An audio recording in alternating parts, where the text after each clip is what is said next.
या देशामध्ये समता, स्वातंत्र्य, बंधुत्व आणि न्याय प्रस्थापित करण्यासाठी ज्या राजपुत्रांनी आपलं राजवैभव, आपलं सर्वस्व, आपले अलंकार, आपल्या आयुष्यातील सुख चैन सर्व जे त्यागलं, असे सर्वोत्तम भूमिपुत्र तथागत सिद्धार्थ गौतम बुद्ध। ऐसा चाहूं राज में जहां मिले सबन को अन्न, छोटो बड़ो सब सम बैठे तो रविदास रहे प्रसन्न। म्हणत तथागत गौतम बुद्धांचा वारसा चालवत समतेचा मार्ग मला या देशाला द्यायचा आहे, असं वाराणसीतून संदेश देणारे संत कबीर।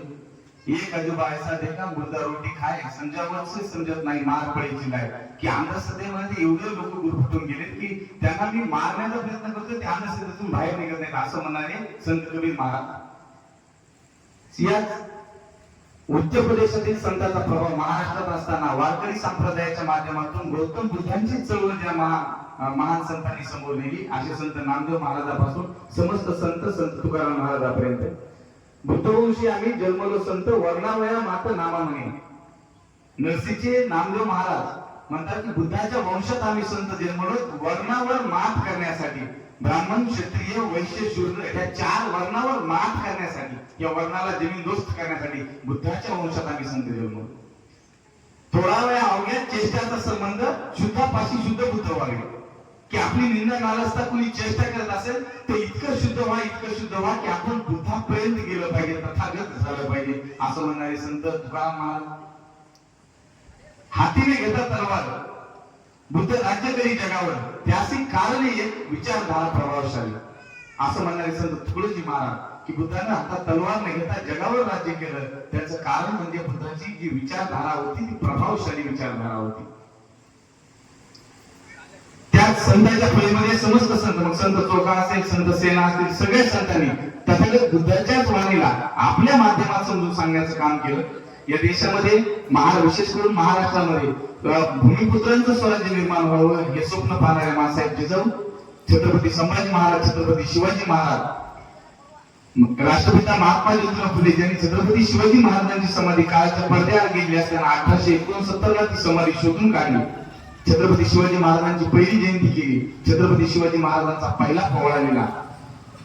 या देशामध्ये महात्मा ज्योतिराव फुलेंचं सत्यशोधनाचं कार्य ज्या महामानवाने पुढे नेलं, राजा असतानाही लोक जनमानसाच्या मनावर राज्य केलं, असं लोकराजाला छत्रपती शाहू महाराज। समस्त महापुरुषाचं कार्य आणि बुद्धाने दिलेली समता, स्वातंत्र्य, बंधुत्व आणि न्याय या 4ही गोष्टी ज्यांनी आपल्या संविधानाच्या माध्यमातून या देशामध्ये दिल्या आणि या देशाला एक परिपूर्ण असं संविधान दिलं। संविधान निर्माते विश्वरत्न डॉक्टर बाबासाहेब आंबेडकर, ज्यांची नुकतीच आपण 134वी जयंती या ठिकाणी थाटामाटात साजरी केली। आणि मला जगाला बदलायला सांगितले, घाव घालून सांगितले, असं म्हणणारे जगबदल घालून घाव सांगून गेले मधुभीमराव, साहित्यरत्न अण्णाभाऊ साठे या महापुरुषासोबत ज्या महानायकांनी आपलं त्याग, समर्पण, वेळ, बुद्धी तुमच्या माझ्यासाठी समर्पित केली, त्याच्यामध्ये राष्ट्रमाता अहिल्याबाई होळकर, राष्ट्रमाता मासाहेब जिजाऊ, महामाया, ताराराणी, माता रमाई, माता भीमाई आणि माता सावित्रीबाई फुले या सगळ्यांना नमन करतो। या ठिकाणी बंधूंनो, 1951 साली छत्रपती शिवाजी महाराजांची जयंती विश्वरत्न डॉक्टर बाबासाहेब आंबेडकरांच्या अध्यक्षतेखाली संपन्न झाली, बदलापूर जिल्हा ठाणे या ठिकाणी। आणि 1951 ला छत्रपती शिवाजी महाराजांच्या जयंतीमध्ये डॉक्टर विश्वरत्न डॉक्टर बाबासाहेब आंबेडकरांनी एक कोटेशन म्हटलं, ते कोटेशन फार महत्वाचं आहे, जे कोटेशन आपण वेगवेगळ्या ठिकाणी छापत असतो।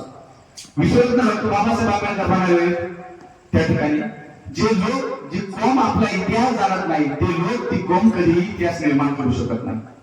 म्हणजे ज्या लोकांना आपला इतिहास निर्माण करायचा असेल त्या लोकांना आपला इतिहास माहीत करून घ्यावा लागतो, असं 1951 छत्रपती शिवाजी महाराजांची जयंती डॉक्टर बाबासाहेब आंबेडकर म्हणाले होते। आणि म्हणून महापुरुषाची जयंती साजरी करत असताना महापुरुषाचा इतिहास समजला पाहिजे, त्या इतिहासातून आपण धडा घेतला पाहिजे आणि धडा घेऊन येणारं भविष्य आपलं घडवलं पाहिजे, यासाठी आपण जयंती साजरी करत असतो।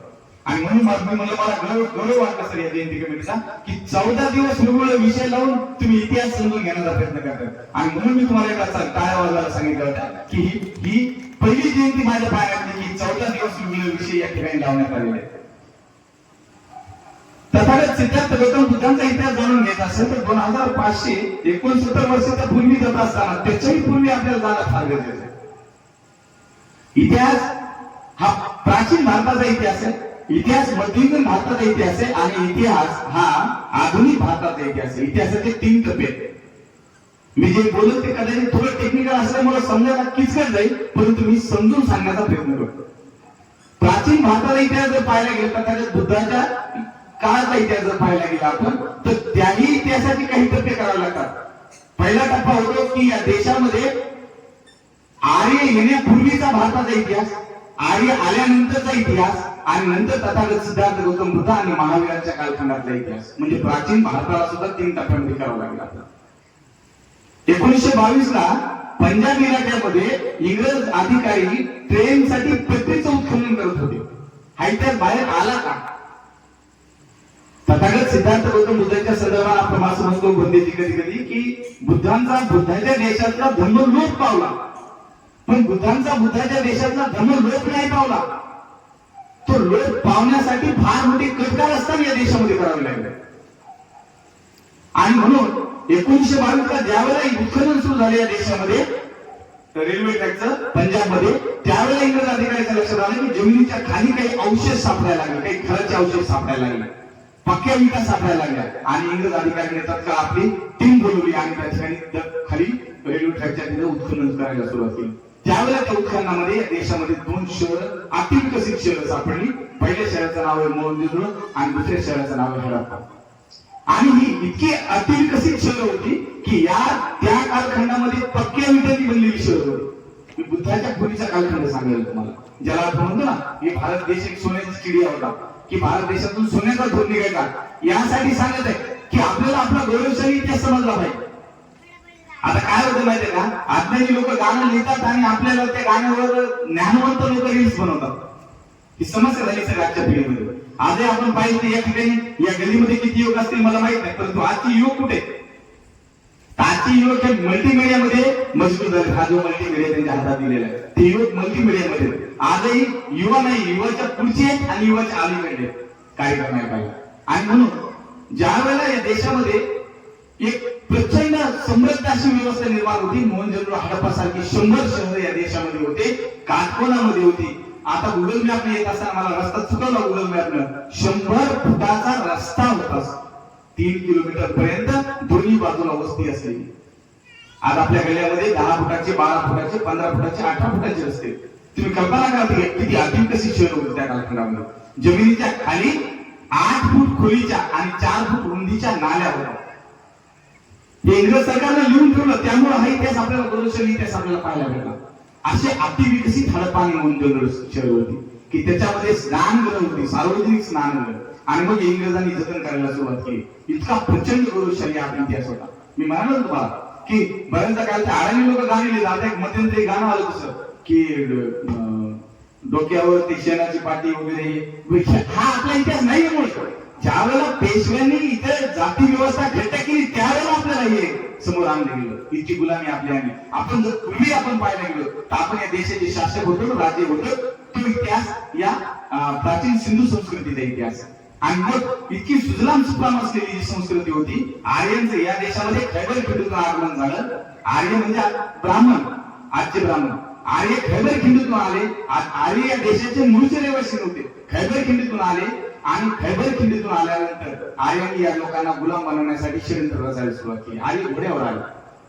त्यावेळेला सिंधू संस्कृतीमध्ये असलेल्या लोकांच्याकडे हत्यार नव्हती. आपण एक संस्कृतपणे काम करणारे लोक होतो, ते सुसंस्कृत असलेलं आपलं नगर होतं, त्याच्यामध्ये शेती करणारे लोक होतो. आणि आर्याने हत्याराच्या जीवावर, त्या घोड्यांच्या जीवावर आपल्या लोकांना गुलाम बनवायचा प्रयत्न केला आणि लोकांना गुलाम बनवलं. गुलाम बनवल्यानंतर त्यांनी या देशामध्ये वर्ण व्यवस्था लागू केली. डिस्कवरी ऑफ इंडिया नेहरूंनी एक पुस्तक लिहिलं. त्या पुस्तकामध्ये नेहरूंनी लिहिले, मी नाही सांगत तुम्हाला. नेहरूंनी लिहिले की आर्य विदेशातून भारतात आले, ते भारताचे नागरिक नव्हते. आणि मग इथे वर्ण व्यवस्था निर्माण केली. आणि या वर्ण व्यवस्थेमध्ये ब्राह्मण, क्षत्रिय, वैश्य आणि शूद्र असे 4 वर्ण निर्माण केले. आणि वर्ण निर्माण करत असताना त्यांनी जी थेरी मांडली, त्यांनी सांगितलं ब्रह्मदेवाच्या मुखातून ब्राह्मण झाला, बाहूमधून क्षत्रिय झाला, जांघेमधून वैश्य झाला आणि पायामधून शूद्र झाला ब्रह्मदेवाच्या. आता सायन्स सांगते तुम्हाला कुठून कुठून माणूस तयार होऊ शकते. आणि माणूस तयार होण्यासाठी स्त्रीच असणं फार गरजेचं आहे. आणि मग ते ब्राह्मण क्षत्रिय वैश्य हे तिन्ही वर्ण विदेशी लोकांची वर्ण होते आणि या तिसऱ्या तीन वर्णांची सेवा करायचं काम या चौथ्या वर्णाकडे शूद्र वर्णाकडे होते. म्हणजे या देशामध्ये वर्ण व्यवस्था कधी आली हे मी तुम्हाला सांगतो. आणि या कालखंडामध्ये मग या लोकांना शूद्र लोकांना गुलाम केलं गेलं, शूद्र लोकांकडून कामं करून घेतली गेली आणि मग शूद्र लोकांना कामं दिली या तीन वर्णांची सेवा करणे, तीन वर्णांची सेवा.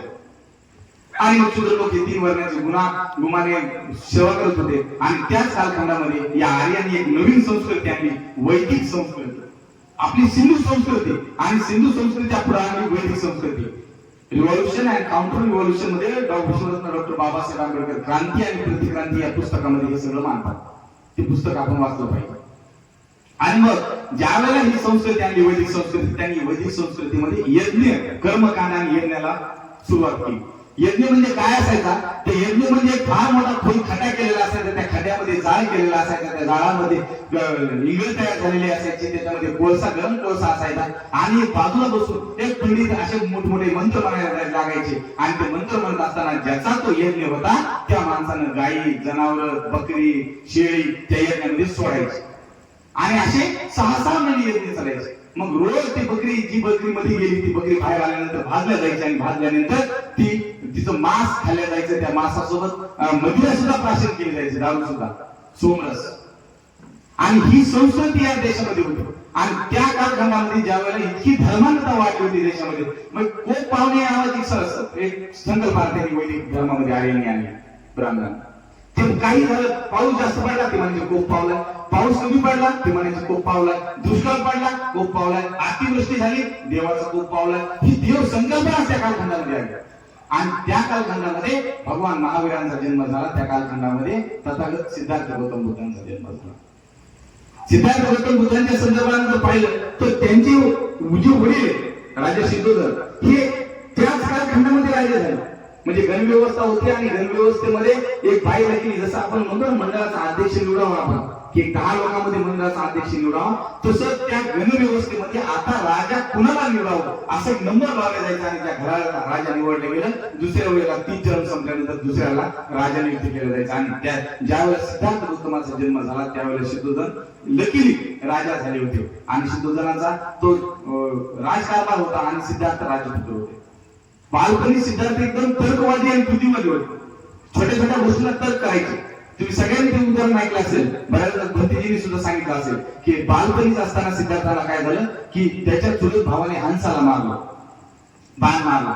त्यावेळेला क्षत्रियाचा धर्मच होता तो, किंवा युद्ध करणे, लढाई करणे, युद्ध कौशल्य करणे. आणि त्या युद्ध कौशल्यामध्ये बाण मारला. तो बाण मारल्यानंतर तथागत म्हणजे मी सांगतोय बालपणामध्ये सिद्धार्थ किती हलव्या काळजाचे असतील की जर एखाद्या हंसाला बाण मारला तर त्यावेळेला त्यांचं काळी खागलं होतं की हंसाला बाण मारल्यानंतर. आणि त्या कालखंडामध्ये हजारो गाईला, हजारो बकऱ्यांना यज्ञ संस्कृतीमध्ये ढकललं जायचं आणि त्यांचा जीव घेतला जायचा. त्या कालखंडामध्ये सिद्धार्थ होतो. आणि पाहून सिद्धार्थ व्याकुळ व्हायचे.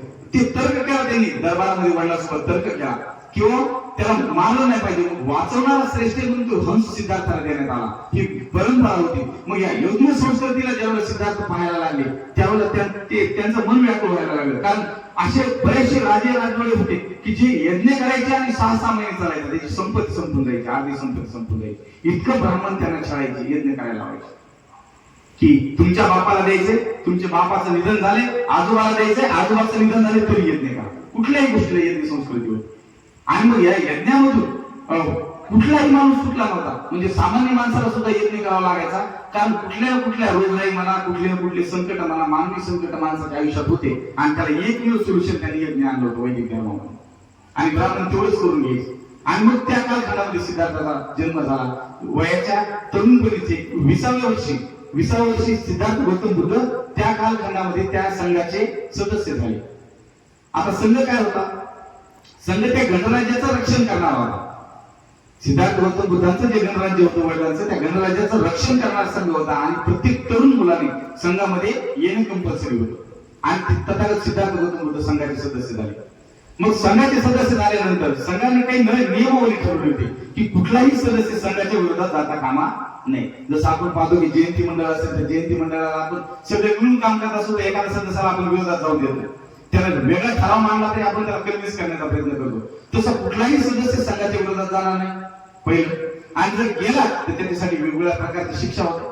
जसे की जर एखादा सदस्य संघाच्या नियमाच्या विरोधात मध्ये आचरण करत असेल, संघाचे नियम तोडत असेल किंवा प्रत्यक्ष त्याचा विरोध पत्करत असेल तर त्याला बहिष्कृत केला जायचं संघामधून एक, किंवा त्याची संपत्ती जप्त केल्या जायची आणि भिक्षासर टनाला पाठवलं जायचं. म्हणजे सगळ्या कुटुंबातल्या सदस्याला भिक्षा मागावं लागायची, गृहत्याग करावा लागायचा आणि देशातून बाहेर जावं लागायचं आणि त्याचा शिरच्छेद केला जायचा, तिसरा मृत्यूदंड दिला जायचा. अशी अलग अलग शिक्षा संघाने केली. म्हणजे संघाची प्रचंड पकड होती त्या राज्यावर. आणि त्या संघामध्ये तथागत सिद्धार्थ गौतम बुद्ध वयाच्या 20व्या वर्षी गेले आणि 20व्या वर्षात गेल्यानंतर तथागत सिद्धार्थ गौतम बुद्धाने काय केलं तर एक प्रचंड प्रभाव निर्माण केला. म्हणलं तर सिद्धार्थ बालपणापासून तर्कवादी होते आणि सिद्धार्थ इतका तर्क करायचे की छोट्या छोट्या गोष्टीला तर्क करायचे सिद्धार्थ.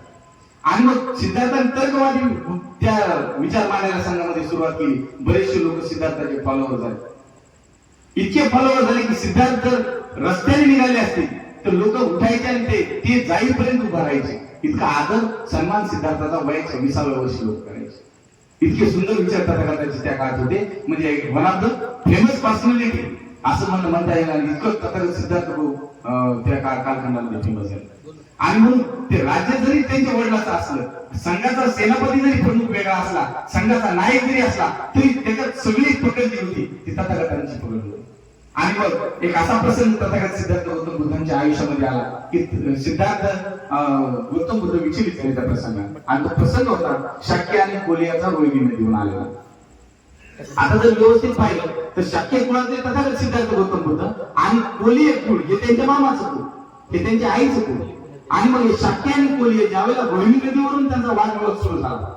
रोहिणी नदीवरून ज्यावेळेला तथागत सिद्धार्थ गौतम म्हणजे तथागत नव्हते त्यावेळेला, सिद्धार्थ ज्यावेळेला ते पाहत होते त्यावेळेला सिद्धार्थाने एक गोष्ट मांडली की बाबा काही असेल तर मी युद्धाचा विरोध करणार नाही.